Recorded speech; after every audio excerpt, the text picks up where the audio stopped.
Hey, what's up, guys? Good to be back with you again. So it turns out that our team here is facing a injury crisis, as you saw if you watched the latest match here today. Daryl Daly, who is one of our better players technically, despite his hatred of big matches and his low determination personality, but whatever, this is just a short-term save. I don't care. He's out with a long-term injury. He's out for how long are they saying he's out for? Let's take a look and see if we can figure this out, huh? Well, we're not going to find anything out from there. Let's see where they've hidden everything. He is out for, I believe, about 7 weeks or something like that. Yeah, it'll tell you here he's out with a long-term injury. Here we go. If we go over to injuries, this will probably tell us, yeah, 0 days currently. He twisted his ankle before and was out for 4 weeks. But this time around, he's out for quite some time. And here we go. It's 5 to 7 weeks is what they're saying with sprained ankle ligaments. Now, this does create sort of a problem for us, right? So you look here at this news article, and it gives you 1, 2, 3, 4 different players that could step into his role on the side. Problem that we have is that Daly's playing there on that right wing. So this is what the tactic looks like, as you'll recall, and we do need somebody to play on the right wing as part of that big four that we have that are attacking all the time and that make us strong. If we go over here to the squad planner and take a look, this is where you can see the issues, right? We really only have about 4 players who are probably good enough to play here. We'll go take a look at the U team in a second. Manrique Solano, who is the guy who went into that match to replace him, is okay, I suppose. Another unambitious player. We really get all the good ones, don't we?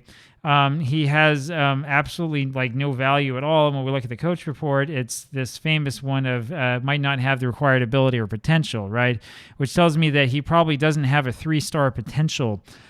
This is the guy that we're going to have start in his place. I hope not, right? But I mean, we'll see, right? Who else do we have? We have Manuel Alamo, who's 16, who would rather play in the center. I mean, we're probably going to play him in the center, not out in the wing. He's a young prospect off first team level. I mean, the chances are that he's probably going to turn into somebody who's fairly good, but we got the consistency problem and the injury issue. And then the other guy here, of course, is Mutenya, who's a guy I've been playing a lot more, but he also has a huge consistency problem, right? It's really going to be hard for us to get him to shake that.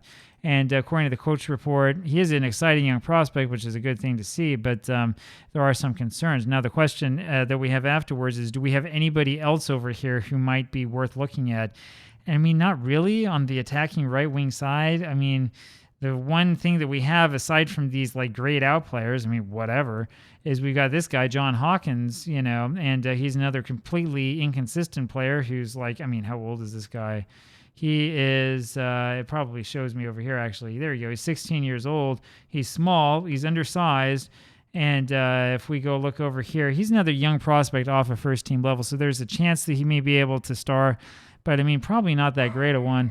And, yeah, I don't know, where else you look from here, right? I mean, I don't know who else we're looking into if we concede the fact that, Solano is probably not the answer, right? I mean, I suppose that there are some players we could stick over there. We could have this guy, Brad Pluti, go over there because he can barely play the position, right? I guess.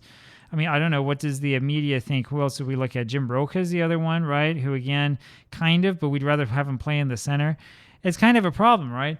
Now, once again, the reason why I bring this up is because the biggest issue that we see time and time again with this editor data file that I'm using is the fact that if anybody gets injured or if anything happens, you can't go out and buy players, right? You can't.